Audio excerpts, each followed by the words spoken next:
Welcome to The Storm, and thank you for watching today on WYLN 35. Across the Commonwealth of Pennsylvania, drug overdose deaths rose by a stunning 37% in 2016. The total number of fatal overdoses in Pennsylvania was nearly 4 times the number of fatal traffic accidents. And what drugs are at the core of this crisis? Prescription opioids and heroin. Today on The Storm, we're going to bring this down to a community level. In studio today, the Hazleton Chief of Police, Jerry Speziale, and a member of our community who wants to be a part of the solution to the opioid epidemic, Paul Brenner of Brenner Recycling. It's all coming up on The Storm, only on WYLN 35.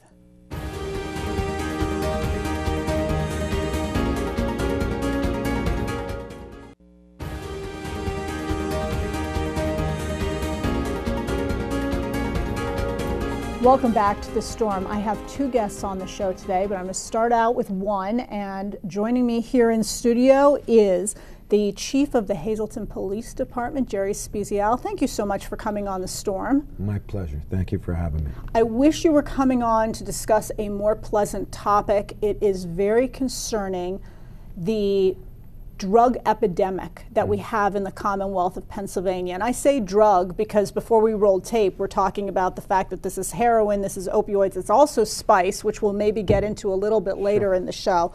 But I mean, we have a crisis in the Commonwealth of Pennsylvania. I'd like to hear a bit about what's going on right here in our community. What are you seeing out there on the streets? You know, it's a national problem. It's not just here in the city of Hazleton. It's everywhere. You know, we're losing more people than we are to car accidents, to overdoses. We're nearly losing almost a generation. So you have to realize that, you know, where does this start? And how do we get into this problem? And I think it's, you know, there's a number of things. People don't wake up in the morning and say, I want to go shoot heroin. Right. You know, it starts from that prescription opiate, and then it goes into they can't get it and it's doctor shopping. And then before you know it, it's buying that cheap bag of heroin that you don't know what's in it, and before you know it, the pathways in your brain are changed, and now you're addicted. And the sad thing is, Chief, this is, you know, it's hard to pinpoint who is going to suffer from this type of addiction. I mean, even though the vast majority are male and white male in general, it crosses all races, it crosses all socioeconomic levels, because you know, you get a back injury, you're on some painkillers, and you know, it can affect anybody. It's so true. It transcends across all lines. You know, it touches all families. It doesn't matter, you know, like you said, socioeconomic status. It doesn't matter. This transcends across every boundary line there is. So you're out there, you're on the streets. How is this changing how you and your teams are having to do police work? Well, you know, if you told me 37 years ago when I ended up starting in police work that police officers would be carrying an antidote to reverse an overdose, like Narcan, I would never believe it. You know, today, police officers are actually carrying Narcan so that we can reverse an overdose, because we may be that first responder that arrives on the scene and has to reverse that overdose. Right. The problem is we can't then force that person to take treatment. That's where the problem exists. Okay, you know? Okay, so you give them, for example, and just, I mean, most people I imagine by now know that Narcan is something that you can give on the scene when you come upon someone who's overdosed. And how long does it about take to reverse the effects? You know, it's extremely quick because it removes the, you know, from your brain. It actually detaches those opioids from your brain. Okay. And that's how it works. So you get a nasal blast. And it's pretty instantaneous. Pretty immediate. Yeah, it's pretty fast. But then again, if you start dealing with heroin that's been laced with fentanyl or stronger opioids, sometimes it may take 2 doses or 3 doses or an IV dose. You know, so it really depends on the, you know, the addict and the person that's taking that drug. What have they taken? Have they taken just plain heroin? Have they overdosed on a pill? or have they overdosed on something that's, much stronger and laced with something? Well, and I'm glad you brought that up, because you brought up fentanyl. I mean, when we talk about heroin, some heroin, unbeknownst to the person that's out purchasing the heroin, is laced with fentanyl, which is, it's a synthetic. It's a synthetic. And it is deadly. So Absolutely. Explain that, and explain how often you're seeing that. We're seeing that more often than usual. Years ago you would see the heroin and it wouldn't be laced. Today you're getting a lot of fentanyl, and a lot of that is synthetic, which is coming in from China. And it's coming through the mail and through different ways that's getting into this country. But you're taking a speck that could overdose somebody and kill them instantly. Think about it, a speck. Some heroin bags that we come up with in drug raids have 0% heroin. Is that right? 0. So you're dealing with straight fentanyl. Are you, Chief, seeing more of the heroin percentage-wise with the fentanyl, less of it with the fentanyl? I mean, what are you seeing? The fentanyl is cheaper. You can buy a kilo of fentanyl for $5,000. So ultimately we'll be seeing more and more and more. Of course, it's about money. Yeah, of course it is. It's about them making money. Are they going to spend that $90,000 for a kilo of heroin, or are they going to spend the $5,000 for the kilo of fentanyl that they need a speck of? Right. You talked about China, and I know that that is one of the places where these drugs are coming from. Where else are they coming from? You get it from all over. You get it from different places, but the majority, when I worked undercover for the Drug Enforcement Administration, in the 1990s, I was involved in undercover smuggling operations in South and Central America. Okay. So when I did those types of operations, in the early 90s, we were doing smuggling operations, and someone wanted to try, one of the Colombian cartel members asked us if we would take 5 kilos of heroin. So they had brought chemists from Southeast Asia and from the Middle East into Colombia and started to process heroin that was 98% pure. They're the masters of invading our borders, the cartels, and now they're producing a product that is 98% pure, that is cheaper than the heroin that came from Burma, Laos, and Thailand back in the day at $180,000 a kilo. So think about the amount that was coming in. And the way that it works with that addiction cycle is you're getting a 98% purity. So the first time you try it, you're always trying to catch that. Hooked. The high is so... It's over. It's over. It's such a hard cycle to break. There's no breaking. Before we go to the first commercial break, I want to ask you about schools, because I wanted to bring this to a community level, and I hate to even learn the answer to this question, but are we starting to see this coming into our schools yet, locally? Locally you have great school police, and I don't think you see people at that level in the schools, shooting heroin. For the most part, that shooting or that intravenous drug user, they're usually out of school. They're usually out in the streets, wandering around aimlessly. It's not something that you usually see in the school system. Okay. But you're doing things, I'm assuming, to start the education process, though, in the schools, correct? Absolutely. And how early are you all reaching out to these kids? You have to reach out as early as you possibly can. I went with Judge Zola, and we did, he does a thing at the schools where we talked about, having prisoners that have come in, and we bring in people and we talk about drugs, and we have dogs, and just tell kids to stay away. It can't just be that message, stay away from drugs or say no to drugs. You have to give them the hardcore facts. That's what really works with our youth today. Tough love. Tough love. Absolutely. It's absolutely it. And with that, we're going to go to break. We will be right back on The Storm.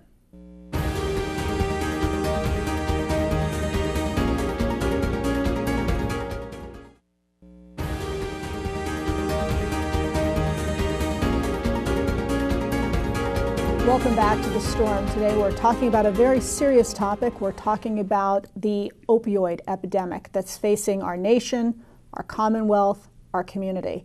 My second guest has joined us. Across from me is Paul Brenner from Brenner Recycling. Thank you so much for joining us here, Paul. My pleasure. And this whole show was actually your idea and your brainchild, so I appreciate you contacting and asking to come on. I always say at the end of my show, Paul, don't complain about it, do something about it. And I always encourage the community to get engaged, to try to solve the problems, not just moan about the problems. You have come up with an idea to help with the opioid problem that we have. We have a plethora of prescription pills all over our communities and grandma's medicine cabinet, etc. You have some ideas for gathering these things up. So why don't you share with the audience what that is? It's not. First of all, it's not my idea. It came from Bob Klein. He's the, excuse me, the DA up in Susquehanna County. He had the Drop the Drugs van about a year ago. I saw it on TV. I said, I want one of these for Hazleton. So it's not my idea, but Bob and I are working closely on it. What the concept is a van that's manned by the local police department, and it's going to go out to different events. A fun fest, a football game, a senior center.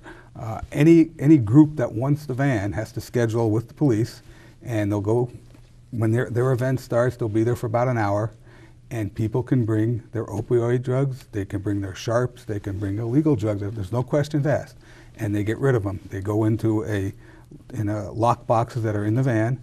The police who are manning the van will hand out some educational information that's being provided by Pathway to Recovery. And then when they collect enough, it'll be incinerated.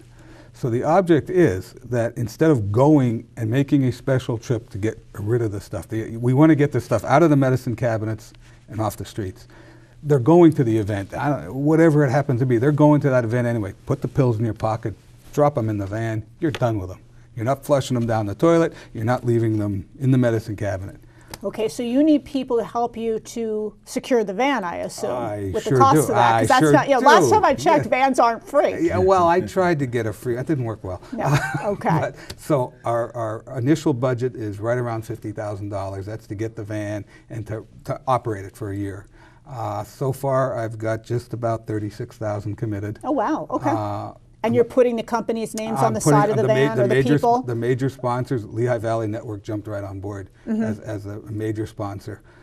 So everybody that donates, I think where we are now, if we're at $2,500 and above, their name will be on the van. Other than that, all of the sponsors will be listed on the educational material that will be handed out. Okay. But yeah, we're going to try to, we want everybody who gets involved with it to get some recognition for helping. I have a tough question on this one, and that is, I love the idea of this. It is such a noble, wonderful idea. The one obvious question to me when I speak to the district attorneys, when I read about what's going on in Hazleton, when I know what budgets are, the Luzerne County budgets are so strapped, which means the DA's office is strapped to hire more detectives. And, I mean, we barely have enough people out there. Same with the Hazleton Police Department. We don't have enough cops on the street as it is now. So knowing that we're going to need people to man the van, police officers, detectives to man the van, how do we pay for that? How do we afford to pull them out of other duties and responsibilities without doing overtime, which I don't even know if we could afford to pay for? Well, Jerry can speak that. We're probably going to do overtime. What's going to happen is this will be like an off-duty special assignment. Okay. So the regular police officers that are assigned will continue with their normal duties. However, if you have a day off, through this funding that people are making donations, they will pay for the police officers' salaries to go out there for those so that's 2 or 3 hours. part of the monies you're trying to raise. Exactly. Okay. Exactly. So it won't be any cost to the taxpayer. Okay. This will be totally funded, through this nonprofit, through these donations. And basically what will take place is the officer will be there because of the fact that it is drugs, right, and that we have to have accountability, and we have to have a chain of custody because it is evidence. And then we have to make sure that it goes into the evidence lockers and then burned accordingly to the Well, I was law. just going to ask, after you get them all in the van, you have all this stuff, what do you do with it next? Where do you take it? I mean, I know you're a man that's in the recycling No, business, I'm not recycling but the yeah, I know drugs, you're not doing no, that. no But I know recycling. you may know. Like, where does it go next? Well, It'll go into a box. It'll come back to police headquarters, Okay. as we would handle any evidence. Go Right. into an evidence box or an evidence bag. It'll be sealed accordingly to the law. And then basically what will happen is, when we're ready to go for our normal destruction of evidence, it will go in that packet, and see. it'll be on the incinerator line and be burned. Okay, because we got to tackle this also from so many different angles. It is such a mammoth problem. I know that the Attorney General not too long ago put out a Drop the Drugs program as well, where people can go to pharmacies and drop off their drugs in these. That's good. But our program says, okay, like I said to you before, it's a matter of, let's make it convenient. Let's make it easy for them and not have if they going to, there's a box in City Hall wrapped around the back corner under the third light behind the second set of stairs. You know, go try to find it. But this is, you're going to the event. You're going to Fun Fest. Well, the van will be there. You're going to the basketball or the football game. You're going to a senior center. Right. You know, the van's going to be there, and it's going to be advertised that it's going to be there. So we're just trying to make it as easy as we can for the people to dispose of their drugs. How did this work? I mean, you said you saw this program in Susquehanna. Susquehanna County. Tell me about the success that happened there with this program. They're doing very well with it. Okay. Bob had told me they went out on a 4-hour, a couple of different stops for 4 hours, and they got like 26 or 27 pounds of pills. Oh, wow. So I called my friend John Keegan, and I said, John, how many pills was 27 pounds? And he said, it's a lot. It's a lot of pills. Right, he's a pharmacist, Yes. just for the record. For those, most people know, but for the record, he's a pharmacist. My friend John. You know, so I mean, it is successful. But like I said, we have a website already. It's dropthedrugshazelton.com. We have a Facebook page. It's Drop the Drugs Hazelton. And we're posting everything we can on it. And people can donate through both of those places. The key here for the major company, and for anybody, all donations, all checks are written to the Hazelton Rotary Foundation, which is a 501c3. So it's tax it's deductible. All tax deductible, right? Okay. So this project is being managed by the Hazelton Rotary Club. So if people are looking for a way to do something good for the community, that can benefit the community, that hopefully can make our community a safer place, that can hopefully help with the health of the community, Exactly. crime reduction in the community, this is a wonderful opportunity. And we hope to have it up and running somewhere around the end of the year, the first, maybe January, depending on when we get the actual monies in, get the van, get it wrapped, and get it out. Well, thank you, Paul, for your civic mindedness. I think it is most commendable, and I really wish the program great success. And with that, we're going to have to go to break. We will be right back on The Storm.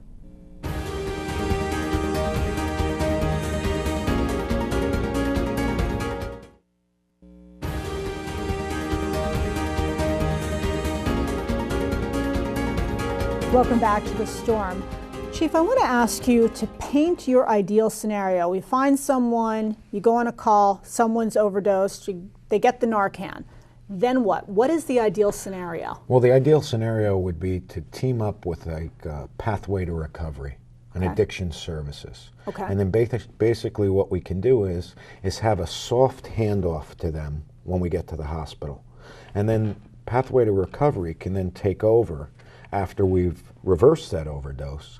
And now instead of just leaving them at the hospital and letting them run back out the door to get high and overdose Which is what again, happens now. What happens now. Okay. Have that soft handoff, have that pathway to recovery there to wait to help them, and then get them on the Suboxones, the Vivitrols, the antidotes that will keep them to lead a productive life. And the way I look at it is, would we take insulin from a diabetic? No. So that's what we need to do with these soft handoffs and give them those antidotes. And these soft handoff efforts are in the works? They're in the infancy stages, I'm assuming? That's what a lot of these recommendations are now. They are. Yeah. Okay. That's a lot of the recommendation that's going around now. People are of that mindset. Doctors are of that mindset. The soft handoff, the Suboxone, the Vivitrol to help them, the rehab, and that's how they can lead a productive life and get off of these drugs. Okay, I want to take about a minute or two to close out the show, just shifting slight gears. It's still in the drug category. It's still a massive issue in our communities. I've had my viewers say, can you talk about this? And while I have you on, Chief, I want to ask you a bit about spice. What is it? What's going on? Spice can fool you. Looks like a packet of the old chiclets. And basically what it is, it's a potpourri with about 40 different chemical makeups. And what happens is they smoke it. And people can confuse it, or police can confuse it for an opioid overdose. Okay. But what happens is it raises your body temperature to such high heights. And before you know it, you're delusional and you're trying to rip your clothes off, run across the highway. It's a drug that is so dangerous that it's just coming to surface here in the Northeast. I was a chief of police in the Mobile metro area, and that's where I learned about it. And let me tell you, dangerous. So when somebody is on spice, I know that, in heroin you give them Narcan, it could at least stave off things till you get them to the ER. In this case, hydrate them, get them onto an intravenous, get them into a hospital immediately because they're in danger. And you're seeing this really spiking in our area? Well, it's not so much just in this area. It's, again, a national problem. This is coming from all over the country. These things, they looks like a pack of chiclets. Right. Which is scary too. Which is kids, so confusing. Kids and schools, think about that. It's scary. Yes. Well, gentlemen, I thank you so much for all you both do for our communities. Thank you. Thank you. Chief, please pass to all the policemen They back do a at the great Hazleton job. PD how Thank you. much so many of us appreciate them. Thank you, Paul, for all Thank you're you. doing. And remember, folks, when you look around and you don't like what you see, don't just complain about it. Be civically minded and do something about it. Support the police. Support the Drop the Drugs program for the van, and thank you for watching.